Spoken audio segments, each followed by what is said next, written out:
Assalamualaikum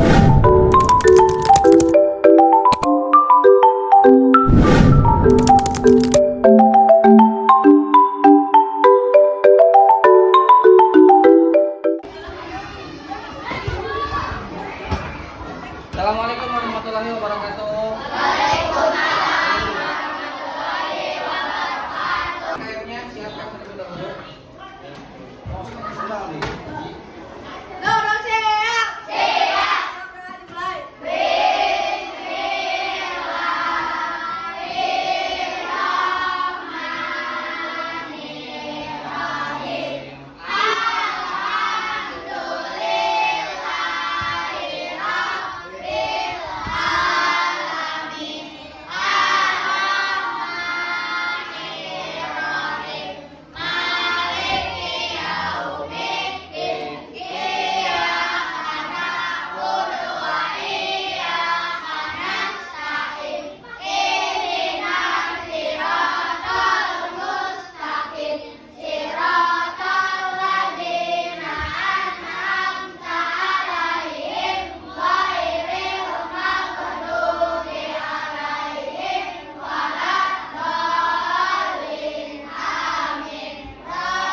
Waalaikumsalam warahmatullahi wabarakatuh.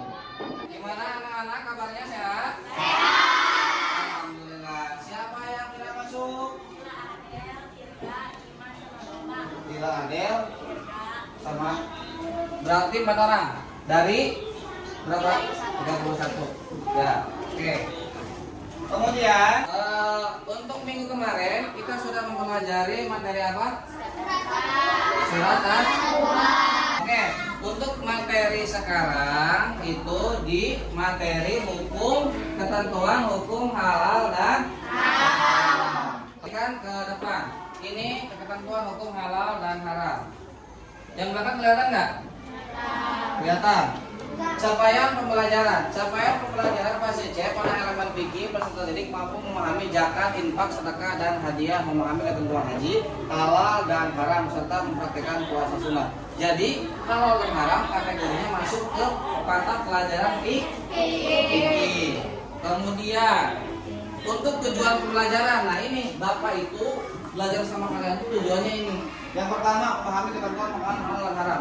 Yang kedua menjelaskan pengertian halal dan haram. Nanti awas, cewek atau cowok kalian harus bisa menjelaskan tentang hukum halal dan haram. Yang kedua menyebutkan macam-macam makanan halal dan haram. Yang ketiga membuat kota konsep ketentuan makanan halal dan haram.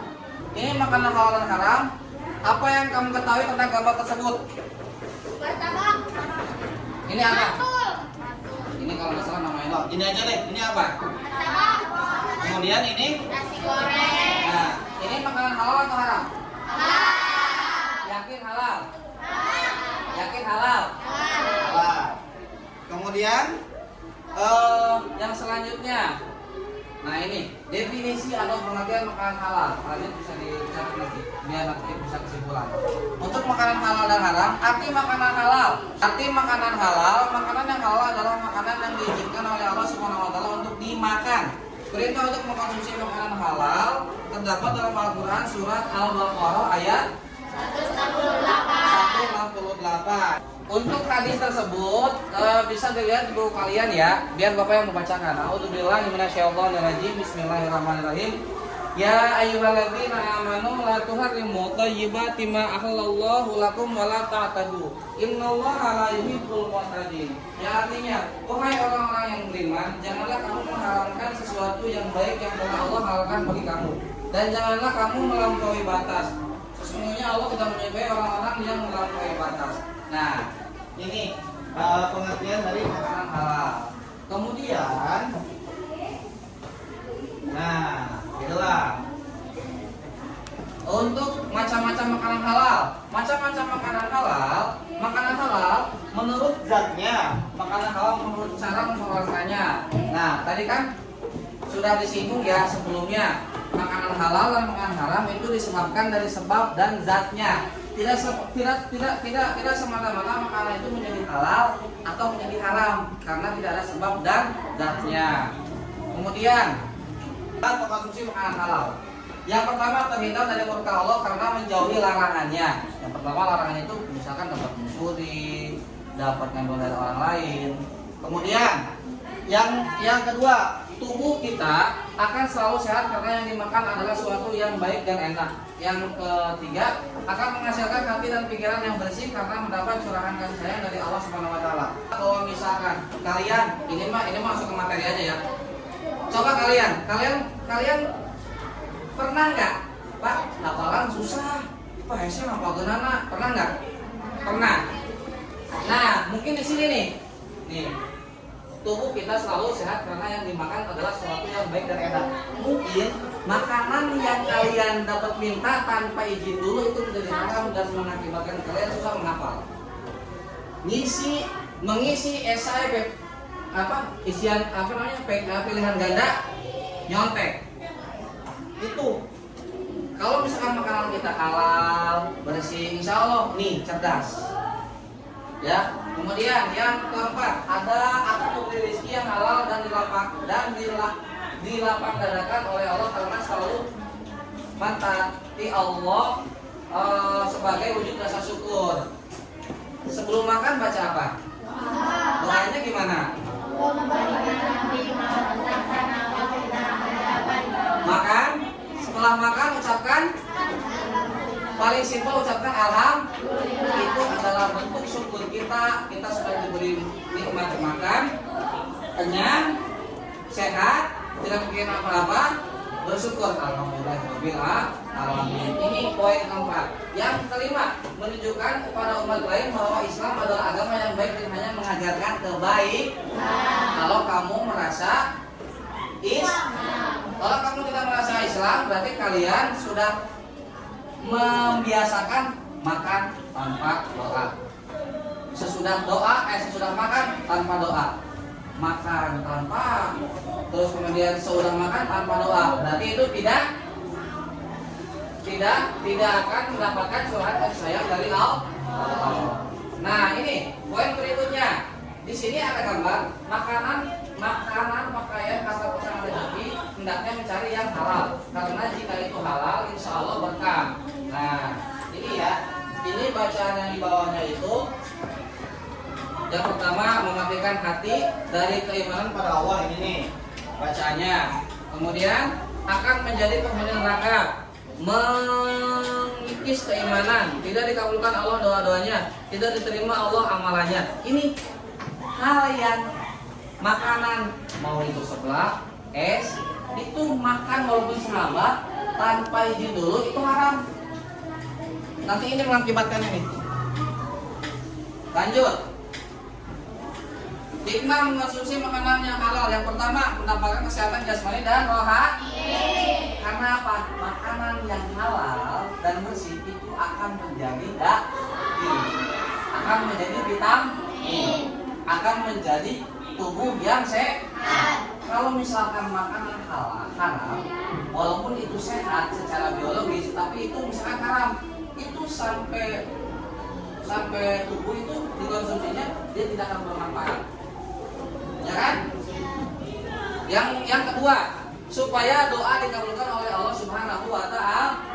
Jangankan makanan, sholat ada yang BAB cicak. Terus kita tahu dia BAB cicak di sini. Kita sholat aja, sama enggak? Berarti harus apa? Harus apa? Harus wudu lagi, tapi ini dibersihkan dulu. Baju ganti baju. Nggak usah ganti baju, cukup di sini pakai air 3 kali dengan mengalir. Contoh, buka dulu bajunya, buka kerannya, cuci dulu si baju itu di keran 3 kali, udah beres, udah wudu lagi. Apalagi ini makanan. Yang ketiga, dijauhkan dari sikap api neraka. Kemudian yang terakhir, menumbuhkan perbuatan yang baik. yang baik. Ini hikmah makanan halal. Makanan haram. Secara bahasa kata haram berasal dari bahasa Arab yang bernama yang Arab harama yang artinya larangan. Sehingga haram bisa diartikan sebagai sesuatu yang mengandung arti hukum. Terlarang dan tercela yang dituntut oleh syariat untuk ditinggalkan dengan dalil yang tegas dan pasti, serta diikuti dengan ancaman hukuman bagi pelakunya, juga imbalan bagi orang yang meninggalkannya. Belakang. Selanjutnya, macam-macam makanan haram. Haram aini maksudnya hukum asal dari makanan itu sendiri. Dan makanan aini itu sama dengan fardu ain. Fardu ain itu apa? Fardu ain itu yang paling wajib dan wajibnya. Kan ada fardu kifayah, ada fardu ain. Fardu ain itu kan tidak boleh yang harus ditinggalkan. Bukan berarti haram. Ain. Kemudian yang selanjutnya sudah haram ditinjau dari sifat bendanya seperti daging babi, darah, dan bangkai. Kalau daging babi sudah pasti di dalam Al-Qur'an sudah ada.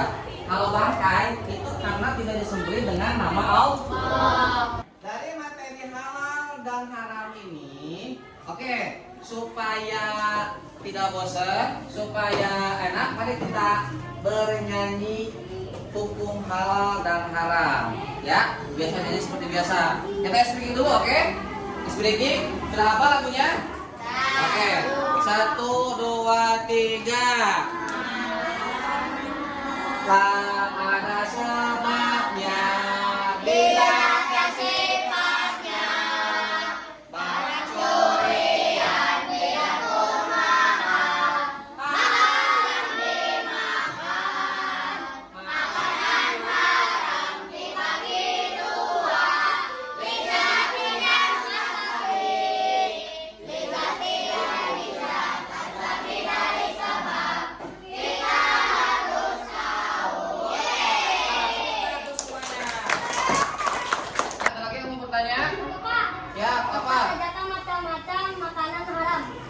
haram dulu atau sama halal? Makanan haram, macam-macamnya udah jelas. Kalau yang fardu ain itu atau yang aini itu babi. Terus kemudian anjing. Kemudian yang beralkohol, yang mengandung alkohol. Dan ini sudah dari zatnya itu haram. Ada yang makanan halal kemudian jadi haram, yaitu makanan-makanan yang kita konsumsi terlalu berlebihan. Dan ada pun sebaliknya, makanan haram menjadi halal, yaitu kayak fermentasi, arak, alkohol menjadi cuka, itu menjadi halal. Yang sering kita konsumsi di tukang bakso. Coba nanti aja, sekarang kamu ngebakso, ada cuka, kamu jilat cukanya. Itu kurang lebih fermentasi nggak tahu berapa bulan, itu lama. Makanya dari alkohol jadi cuka. Yakult itu hasil fermentasi, asam kan? Cimori itu dari susu yang dilamakan fermentasi. Nah, makan makanan yang haram itu yang secara dasarnya haram itu babi, anjing, darah, bangkai. Adapun yang sebagainya adalah makanan yang terlalu berlebihan itu menjadi haram. Paham? Ada pertanyaan lagi nggak? Nggak, udah cukup. Itu sekian kilas dari pengertian makanan halal dan haram, dari zat dan sebabnya. Oke? Sekarang kita buat kelompok. Kita kan sudah diberi kelompok. Di tugas ini ada 3. Yang pertama itu menjodohkan, yang kedua itu membuat peta konsep, dan yang ketiga itu kalian bagaimana cara menghindari makanan haram ya. Nanti di sini ada 3 lembar. Nanti diskusikan dengan kelompok kalian masing-masing ya. Nah, diskusi dengan kelompok, silakan perwakilan dari salah satu untuk mempresentasikan hasil dari kelompok tersebut. Silakan.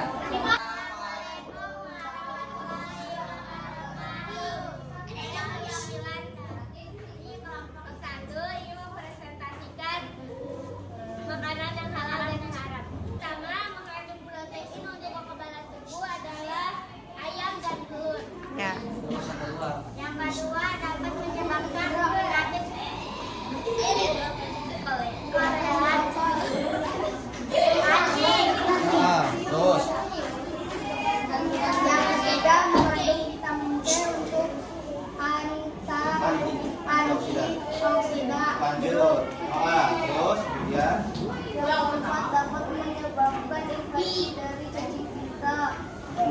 ya, terus. Sekian presentasi dari kami. Wassalamualaikum warahmatullahi wabarakatuh. Assalamualaikum warahmatullahi wabarakatuh. Perkenalkan kami dari kelompok 3 akan menjelaskan peta konsep cara menghindari makan dan minum yang haram. Soalnya yaitu bagaimana cara menghindari makanan dan minuman yang haram. Jawabannya adalah cari tahu zatnya dan sebabnya. Soal kedua, sebutkan makanan yang diharamkan pada surat Al-Maidah ayat 3. Yang pertama, lanjut lagi. Oke, baik anak-anak, setelah kita mengerjakan tugas kelompok LKPD, silakan kalian mengerjakan yang sudah Bapak sediakan ya. Tulis yang sudah Bapak sediakan, silakan. Ini tugas masing-masing ya.